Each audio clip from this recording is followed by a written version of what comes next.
Pas de soleil, pas de soleil, pas de soleil, pas de soleil, pas de soleil, pas de soleil. Welcome to We Listen But We Do Not Judge podcast, talking about all things lifestyle and relationships. Our objective is every single story to transform lives. My name is Miss Jackie 254. Welcome.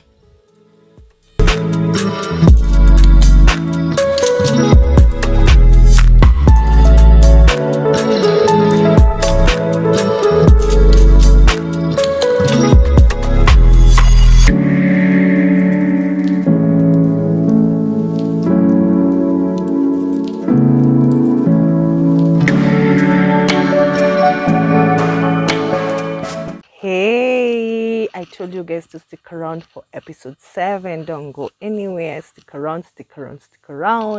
I missed you guys. I hope you've watched the previous episodes. If you're new here, I'm Miss Jackie 254. I do lifestyle vlogs and everything nice. And this is the podcast as previously introduced.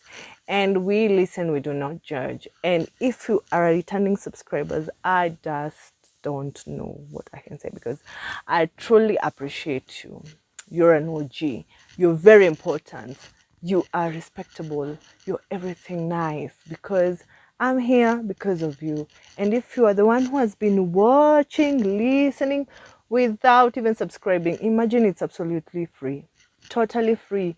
No charge, no nothing. As we are delving on things to do with money and love series. And this is what I'm trying to say. Subscribing to my channel is absolutely free and you'll be supporting me, supporting me. So episode 7 is short and sweet: financial planning for love and family.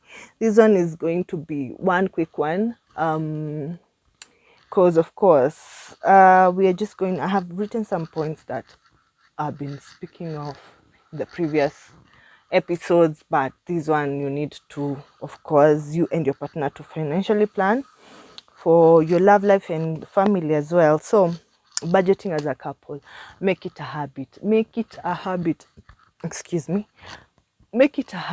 or just a norm to budget as a couple. It looks trivial, but it's important because if you remember in the beginning of this episode on this series, I said compatibility is of essence.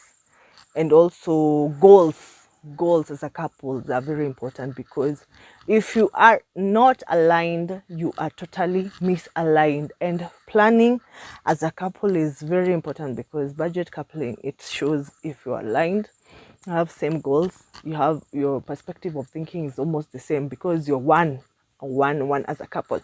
So make budgeting as a couple a habit. How to create and stick to a budget together. If you've decided this budget is going to be, this month is 200k, just stick to that 200k of yours. Don't go beyond, don't go less.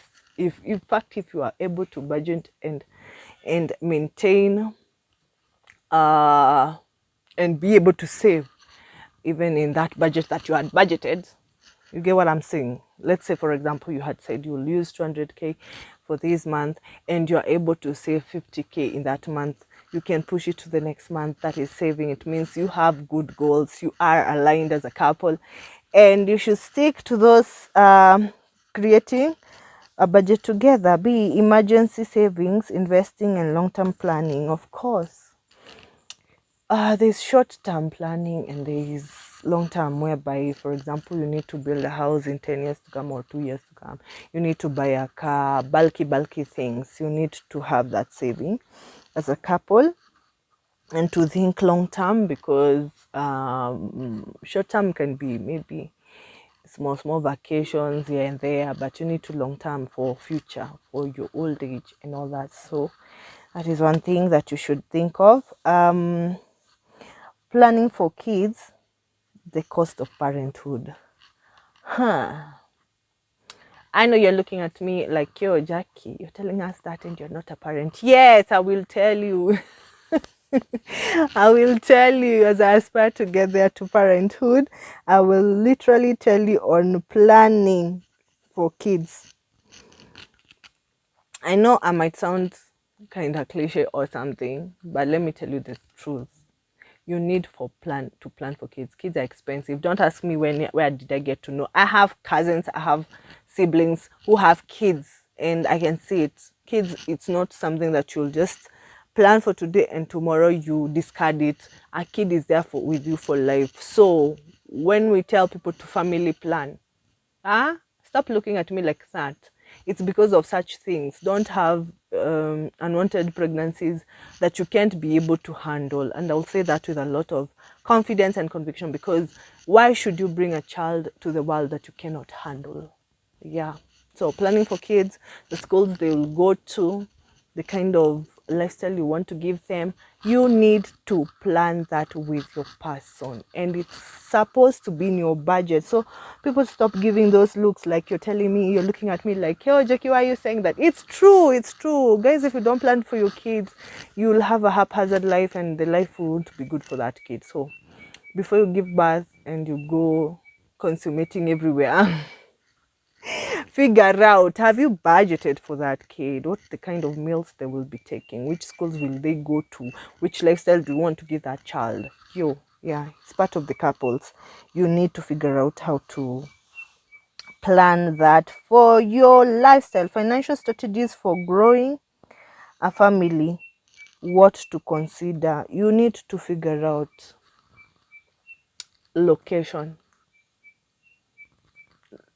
of the place you're going to live. Those are part of strategies. And any the environment, your budget will play a lot of this factor on strategizing, because, and you see why I'm telling you these things cut each other. You should watch the entire episode, because like income disparity can cost this, because you can't be wanting to live in Karen and your budget is for Majengo. I'm sorry. I'm sorry, but I had to say that because it's the reality.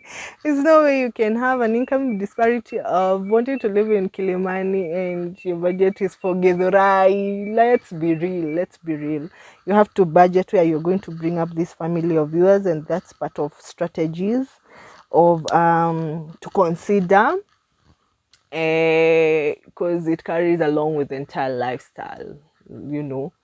How you feed? Are you going to be having 7 courses meal in your place, or you guys are going to be having 1 meal a day? Those are the things. I'm laughing about it, but it's the reality. Comment on the comment below, on the comment section, and tell us if I'm not talking the truth. I'm just saying, I'm just pointing out, I'm just being a mouthpiece for you, some of you out there. But you know. Income disparity can cost a lot of things, because there's no way you can be telling. And that's why I'm telling you, everything carries along with each other. Everything needs each other. Like they intermarry like this. Compatibility financially, income disparity, they just intermarry. Communication, from the word go, I told you guys, you need to communicate. Because maybe your partner is a Majengo person and you're a Kilimani person, and you're forcing your partner to live in Kilimani. Well, they can't afford that. Do you bab how they intermarry each other? So I can talk a million words in one go, but you can put on the comment section and tell me if I'm not telling you guys the truth. I'm not touching the button. It's the hard reality. Because if you can only afford to stay in the village, stay in the village. If you can afford to stay in Karen, even Karen is just an upper village, which is high end, and even the villages have high end. So it depends with how you discuss with your partner. Balancing career, love, and financial responsibility. Oh my God. You see, there are people who don't know how to balance all those three. And you need to have you see, the way I was telling you, it will always carry each other. The mindset in that relationship, you guys, are you anchored on each other for seriousness, or you just flingy there?